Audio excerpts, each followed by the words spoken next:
मुझे नेपाल में एक औरत ने ड्राइवर रख लिया था। वे जहाँ भी जाती मैं उनकी गाड़ी लेकर जाता था। लेकिन हैरत की बात थी कि रोज़ाना एक सुनसान इलाके में एक पुराने से घर में जाती और मुझे 2 घंटे बाहर खड़ा रहना पड़ता। एक दिन मैं दिल बड़ा करके उस औरत के पीछे उस घर में चला गया, लेकिन मुझे बहुत डर लग रहा था। जब अंदर गया तो मेरी आंखें फटी की फटी रह गईं। अंदर जो मंज़र मैंने अपनी आँखों से देखा, उसे देखकर तो मेरे होश उड़ गए थे। मैं तो उसे बहुत अच्छी और हमदर्द औरत समझता था, जैसे किसी की तकलीफ़ पर आँसू बहा देने वाली। मैं पिछले 5 साल से उसके ड्राइवरी की नौकरी कर रहा था, उसकी गाड़ी चलाता था। वे जहाँ भी जाती थी, मेरे साथ ही जाती थी। 5 साल में एक बार भी मुझे ऐसा नहीं लगा कि वे इस तरह की औरत भी हो सकती है। मैं हैरान रह गया था। मेरी सोचने समझने की क्षमता बिल्कुल ख़त्म हो चुकी थी। मुझे अभी भी ये लग रहा था कि जो मेरी आँखों ने देखा वे एक धोखा है। ना जाने क्यों मेरी आँखों से आँसू बह रहे थे। किसी को जानने के लिए 5 साल कोई कम नहीं होते। एक बार भी कभी मुझे ऐसा नहीं लगा था कि ये औरत ऐसा घिनौना काम भी कर सकती है। मैंने कभी उसके सामने नज़रें नहीं उठाई थी। मैं उसके दिल से बहुत इज़्ज़त करता था, लेकिन आज अपनी सोच पर भी मुझे घिन आ रही थी। एक पल को मेरा जी चाहा कि मैं नौकरी छोड़ दूं, लेकिन फिर मुझे याद आने लगा कि जब मैं यहाँ आया तो किस हालत में था। मेरे साथ बहुत बड़ा धोखा हुआ था और वे धोखा मेरे किसी रिश्तेदार ने मेरे साथ किया था। मुझे जिस रिश्तेदार ने यहाँ बुलाया था, वे मेरे सारे पैसे लेकर भाग गया था। मुसीबत के वक्त इसी औरत ने मुझे नौकरी दी थी और पिछले 5 साल से मैं इसी का काम कर रहा था।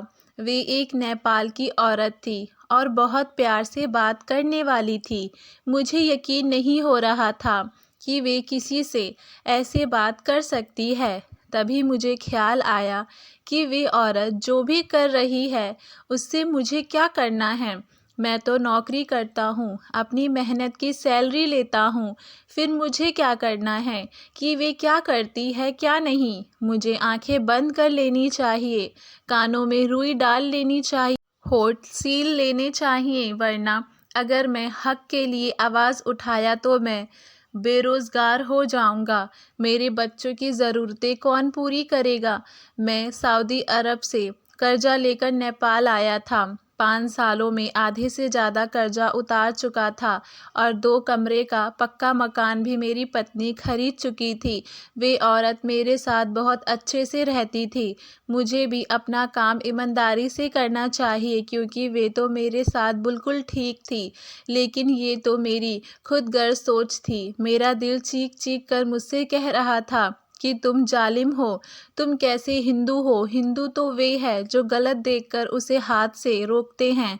अगर हाथ से ना रोक पाए तो समझा कर रोको, और इतनी हिम्मत नहीं रखते हैं तो उसे दिल से बुरा समझें, यही उसके लिए सही है। उस वक्त मेरी अंदर से किसी ने जवाब दिया कि तुम खुद के नज़र में गिर चुके हो, क्योंकि मैं उसे दिल से भी बुरा नहीं समझ रहा था। बस मेरी आंखों के सामने अपनी पत्नी और बच्चे नज़र आ रहे थे, जो मुझे नौकरी छोड़ने पर गरीब हो जाते। मैंने पूरी रात बड़ी बेचैनी से गुजारी थी। ना ही मुझे नींद आई, ना ही मेरे दिल को चैन। मैं आंख बंद करता तो मेरी आंखों के सामने मासूम से 8 साल की बच्ची नज़र आने लगती। उसकी चीख पुकार मेरे कानों में सुनाई देने लगती। मेरा दिल तड़प जाता। वे एक हैरान कर देने वाला मंजर था जो मैंने सुनसान से मकान में देखा था। 5 साल से मेरी मैडम रोजाना वहां जाती थी और मुझे बाहर खड़ा कर देती थी और कहती थी, 2 घंटे बाद वापस आऊंगी, खबरदार जो तुम मेरे पीछे आए। ये सब तो तब भी कहती थी जब वे शॉपिंग करने जाती थी, जब मुझे गाड़ी के पास खड़ा करके जाती और कहती मैं अभी भी शॉपिंग करके आती हूँ। लेकिन मुझे इसका एहसास होता कि इतना सारा सामान कैसे उठाएंगी, इसीलिए मैं उनके पीछे चल जाता। और उनके शॉपिंग बैग खुद उठाने लगता, क्योंकि वे मेरी मालकिन थी। जब मैं उनके पास आया था तो 4 दिन का भूखा प्यासा था। रोटी की कदर क्या होती है ये मैंने यहाँ आकर देखा था। मेरा रिश्तेदार तो मेरे सारे पैसे लेकर चला गया था। मेरे पास उस वक्त कमरे का किराया तक नहीं था, ना ही जेब में कोई फूटी कौड़ी। 4 दिन के भूखा प्यासा सड़कों पर मारा मारा फिरता रहा था। एक दिन सड़क पार करते हुए गाड़ी से टकरा गया तो मेरी आंख खुली तो मैं उस औरत के घर पर था। उसी की गाड़ी से टकरा गया था। वे मुझे अपने घर ले आई थी। मेरा सर पट्टियों से बंधा हुआ था। जब मैंने आंखें खोलकर देखा तो मैं किसी क्वार्टर में था। मेरे पास मेरे जैसे ही 2 नौकर खड़े थे। वे मैडम के चौकीदार थे। 3 दिन बाद मुझे होश आया था। मेरा एक्सीडेंट बहुत खतरनाक नहीं हुआ था कि मैं 3 दिन तक बेहोश रहता, बल्कि मेरी बेहोशी की वजह भूख थी। मैं 4 दिन से भूखा था, इसीलिए गाड़ी से ज़रा सा टकराने पर बेहोश होकर गिर पड़ा था। जब मैंने आंखें खोली वे दोनों आदमी फ़ोन पर उसी मैडम को बताने लगे कि मुझे होश आ गया है। वे औरत कुछ ही देर में मेरे सामने खड़ी थी। मुझसे मेरी हालत के बारे में पूछने लगी। वे उम्र में 55 साल के लगभग थी। वे मुझसे बहुत प्यार से बात कर रही थी। मैंने अपने उस रिश्तेदार के बारे में बताया तो उसके सामने रोया, तो उसने मुझे फ़ौरन नौकरी पर रख दिया। 5 साल से वे मेरे साथ उस सुनसान जगह में आती थी। 2 घंटे उस घर के अंदर जाती और 2 घंटे बाद निकलकर गाड़ी में बैठ जाती। ये जगह शहर से दूर थी। मैं रोज़ मैडम को वहाँ लेकर जाता।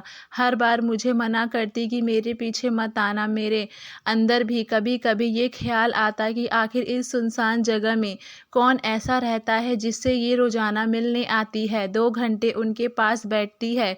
हो सकता है कि कोई गरीब लोग हो जिनकी वे मदद करती हो। मेरे दिल में उस औरत के लिए बहुत इज़्ज़त थी। मैं उसके लिए कोई गलत बात नहीं सोच सकता था। अपनी मैडम का बहुत ख़्याल रखता था। लेकिन आज मुझे पता नहीं क्या-क्या सूझी कि मैं उस घर में घुस गया। मुझे कोई शक की बीमारी नहीं थी, लेकिन ना जाने क्यों ऐसा हुआ कि मैंने सोचा कि मैडम मुझे रोज़ क्यों मना करती है, क्यों रोकती है, क्या गलत है? मैं भी अंदर जाकर देखूं कि वे 5 सालों से रोज़ किससे मिलने आती है। मुझे पूरी उम्मीद थी कि वे मेरी मैडम किसी की मदद ही कर रही होंगी, लेकिन जो मेरी आँखों ने देखा वे कुछ और मंज़र था। उस घर का दरवाज़ा अंदर से बंद था। मैंने दाएँ-बाएँ नज़र से देखा, मेरे अलावा वहाँ कोई नहीं था। मैं गेट लाँघकर अंदर कूद गया। बड़ी हिम्मत से मैं अंदर बढ़ा था। बाहर से बेकार नज़र आने वाला घर अंदर से साफ़-सुथरा बना हुआ था। इससे पहले कि अंदर आने वाले रास्ते की तरफ बढ़ता, सामने एक नौकर को देखकर मैं एकदम पीछे हटकर दीवार के साथ लग गया। मुझे लगा उसकी नज़र मुझ पर पड़ गई, लेकिन मैं बाल-बाल बच गया था। मुझे किसी ने नहीं देखा था, लेकिन मैंने ये सोचा कि यहाँ ऐसा क्या खजाना छुपा है जो पहरेदार लगे हैं। मैंने अंदर जाने से खुद को रोका ही रखा था, क्योंकि पकड़े जाने का खतरा ज़्यादा था। फिर मैंने ये सोचा कि मुझे ज़रूरत ही क्या है कि मैं ऐसे काम करूं। इससे पहले कि मैं गेट की तरफ वापस बढ़ता, एक बच्ची के चिल्लाने की आवाज़ ने मेरे कदम रोक लिए। जहाँ मैं खड़ा था उसी दीवार के ऊपर एक रोशनदान सा बना हुआ था। मुझे आवाज़ वहीं से आई थी। उसी रोशनदान के तरफ से झाँक कर देखा, लेकिन वे दीवार बहुत ऊँची थी। मैं आस-पास कुछ ऐसा देखने लगा जिसकी मदद से मैं रोशनदान में झाँक सकूँ। जब वहाँ लकड़ी के खाली बड़े से बॉक्स नज़र आए, जिन्हें मैंने एक के ऊपर एक करके वे बॉक्स रखे और फिर ऊपर चढ़कर देखने लगा। उस रोशनदान के अंदर बहुत सी छोटी-छोटी उम्र की बच्चियाँ थीं, लेकिन जिस चीज़ ने मुझे तंग कर दिया वे सामने खड़ी मेरी मैडम थी, जिसने एक बच्ची के बाल बेदर्दी से पकड़ रखे थे। वे बच्ची चिल्ला रही थी। पहले तो मुझे अपनी आँखों पर यकीन ही नहीं आया था।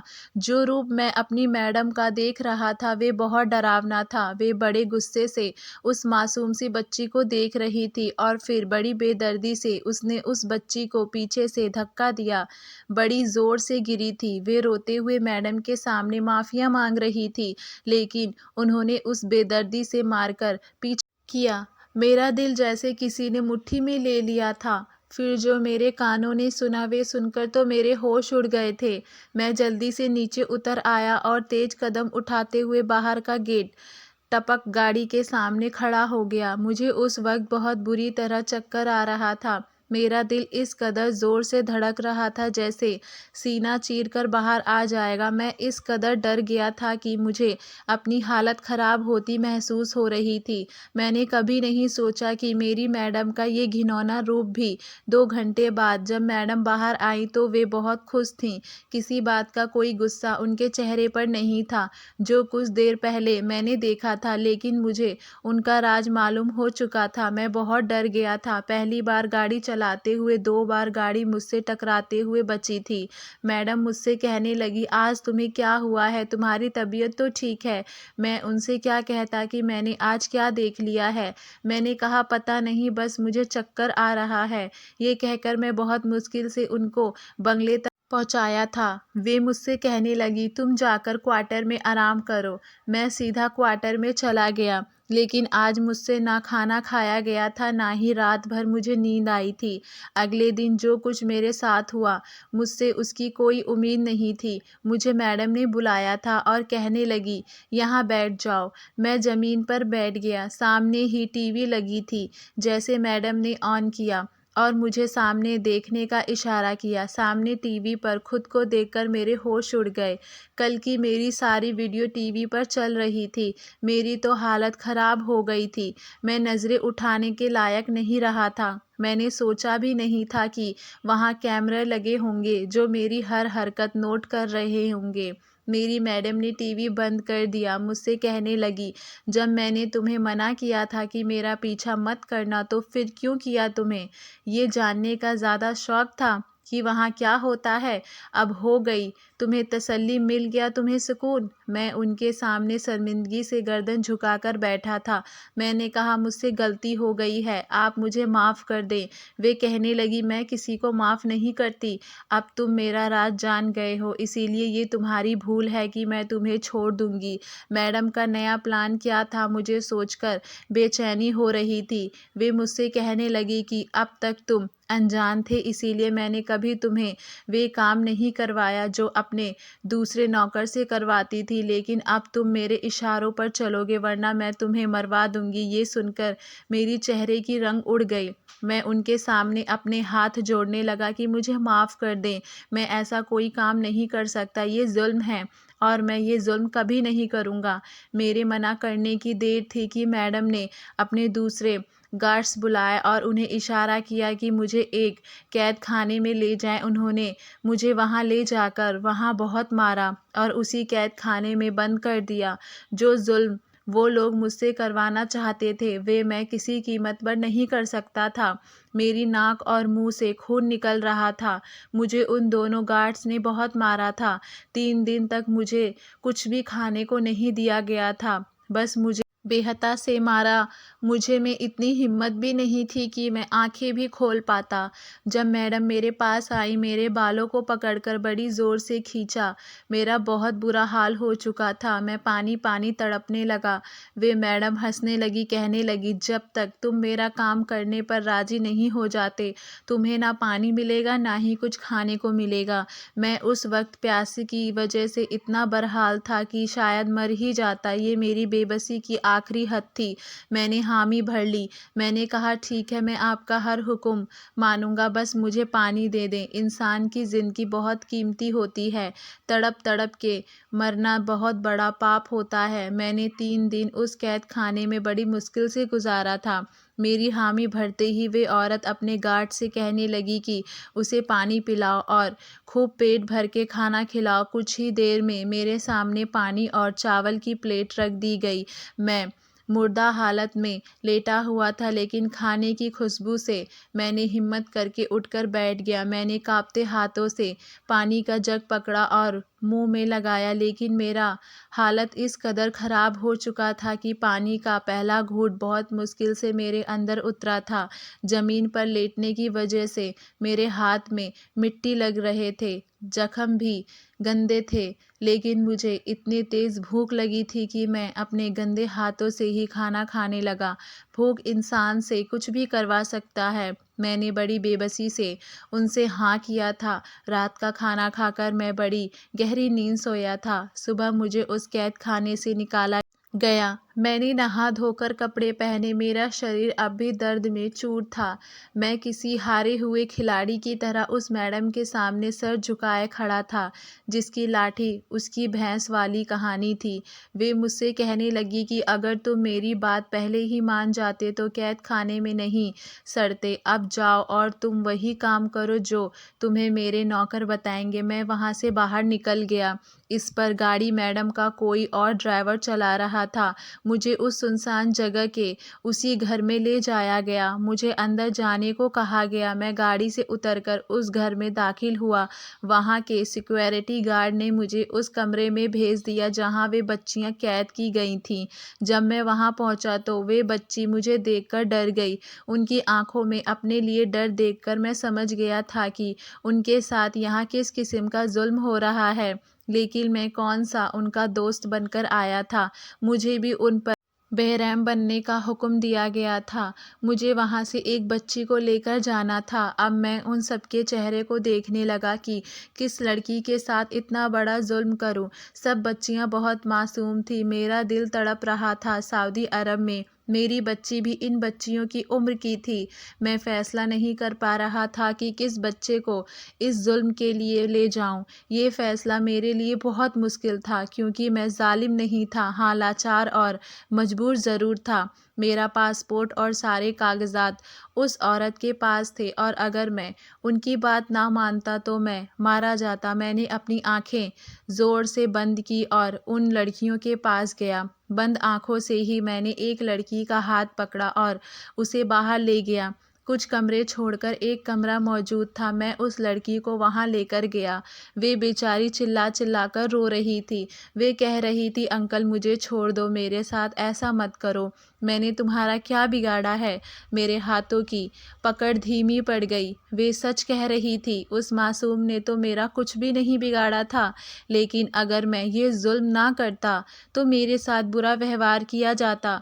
मैं भी मजबूर था। लेकिन उस बच्ची की शिकायत सुनकर तो मेरी हालत बिगड़ने लगी। वे बिल्कुल मासूम थी। ना जाने क्यों यहाँ लाई गई थी, यहाँ कैसे पहुँची थी, क्या कुछ उस बेचारी पर गुजर चुका था जो आज होने जा रहा था। उसके बाद तो शायद वे मर ही जाती। मैं उस कमरे में लेकर गया जहाँ डॉक्टर्स मौजूद थे। उस कमरे को ऑपरेशन थिएटर बनाया गया था। वहाँ डॉक्टर्स और सर्जन मौजूद थे। वे लोग बच्चों के गुर्दे निकाल कर बेचा करते थे, जिसकी वजह से बहुत सारी बच्ची मर जाती थी। उसके गुर्दे बहुत महंगे दामों में बेचते थे। उस दिन भी रोशनदान से मैंने यही सुना था। ये एक बहुत बड़ा जुल्म था जो मैं नहीं कर सकता था, लेकिन मुझे इस काम के लिए मजबूर किया गया था। डॉक्टर ने मुझसे कहा कि मैं उस लड़की को बेड पर लिटा दूं। मैंने उसके कहने पर बच्ची को बेड पर लिटा दिया था। वे बच्ची बुरी तरह से चिल्ला रही थी। मैं भी अंदर से मायूस हो गया, लेकिन डॉक्टर सद्बेदिल थे। उन्होंने उस बच्ची को बेहोश का टीका लगाया और कुछ ही देर में वे बेहोश हो गई। मुझे उस कमरे से बाहर जाने को कहा गया। मैं बेजान कदमों से बाहर आ गया। मेरी आंखों के सामने अपनी बेटी नज़र आने लगी। मेरी आंखों से आंसू बहने लगे। क्या पैसा ही सब कुछ है, जिसकी वजह से डॉक्टर्स भी अपना ईमान बेचने को तैयार हैं? यहाँ बड़े बड़े सर्जन मौजूद हैं जो दिल में तो लोगों का इलाज करते हैं, उन्हें ज़िंदगी देते हैं और रात को चंद पैसों की खातिर मासूम लड़कियों का गुर्दा निकाल कर बेचते हैं। ये कैसा जुल्म था जिसकी कोई सुनवाई नहीं थी। मैं भी उसी पाप का हिस्सा बनने जा रहा था। मेरे बच्चे आज के बाद जो कुछ भी खाएंगे वे मासूम बच्चों के बिके हुए शरीर के अंगों के पैसों की रोटी होगी, क्योंकि ना चाहते हुए भी मुझसे करवाया जा रहा था। मैं वहाँ से वापस आ गया, लेकिन मेरे दिल में एक बहुत भारी बोझ था। मुझसे खाना नहीं खाया गया। मेरी आंखों के सामने उसी बच्ची का चेहरा घूमने लगा जो शायद अब तक तो मर चुकी होगी। मैं सुबह ही सुबह मंदिर पहुंच गया। मंदिर के सामने खड़े होकर मेरा पूरा शरीर कांपने लगा था। मैं किसी पाप में मिल चुका था। मेरी आंखों के आंसू बह रहे थे। मैं फूट फूट कर रोने लगा कि हे भगवान, मुझे आप कोई रास्ता दिखा दो। मैं कहाँ जाऊँ? कैसे इस पाप से दूर रहकर अपनी ज़िंदगी गुजारूँ? मैं बहुत देर रोता रहा, भगवान से मदद मांगता रहा। फिर मैंने एक हक में फ़ैसला कर लिया। मैंने उठकर अपने आंसू पोंछा और पुलिस स्टेशन पहुंच गया। सारी बात जाकर बता दी। अब मुझे अपनी जान की फ़िक्र नहीं थी। मैं खुद पुलिस वालों के साथ वहां पहुंचा था। पुलिस ने चारों तरफ से उस घर को घेर लिया था। फिर उन लोगों का हमला कर दिया। वे सब डॉक्टर्स पकड़े जा चुके थे। उनकी पूरी टीम पुलिस ने गिरफ्तार में थी और अब उन्होंने उस मैडम के घर पर भी हमला कर दिया और वे भी पकड़ी गई। बहुत सी बच्ची इस जुल्म से बच गईं। उन मासूमों के चेहरे की मुस्कुराहट देखकर मुझे सुकून मिला था। हालांकि मेरी नौकरी छूट गई थी, लेकिन मुझे अपने भगवान पर भरोसा था कि वे मेरे लिए कोई रास्ता ज़रूर दिखाएगा, क्योंकि धन दौलत देना तो भगवान के हाथ में था और भगवान कभी किसी इंसान को भूखा नहीं सुलाता। मुझे पुलिस वालों ने उस गिरोह को पकड़वाने का इनाम दिया। वे लोग बहुत दिनों से इस गिरोह की तलाश में थे। मुझे इन डॉक्टर्स पर भी अफसोस था जो अपने बच्चों का पेट पालने के खातिर किसी मासूम बच्चों के पेट को काटकर उनके शरीर के अंगों को निकालकर बेच रहे थे। क्या उनके हाथ ये जुल्म करते हुए नहीं कांपे होंगे? क्या उनका दिल भी नहीं कँपकँपाया होगा? क्या ये उनकी नज़र में सही था? या शायद इंसान ये समझ बैठा है कि उन्हें कोई नहीं देख रहा है, भगवान उन्हें कभी माफ़ नहीं करेगा, क्योंकि किसी की तकलीफ़ अरमानों को चीरते हुए ऊपर जाती है और इंसान ये नहीं सोचता है कि उनके किए की सज़ा एक ना एक दिन ज़रूर मिलती है। दोस्तों, कहानी आपको कैसी लगी कमेंट करके ज़रूर बताना। कहानी पसंद आई हो तो लाइक और शेयर करना बिल्कुल भी ना भूलें। चैनल पर नए हो तो चैनल को सब्सक्राइब ज़रूर करें। धन्यवाद दोस्तों।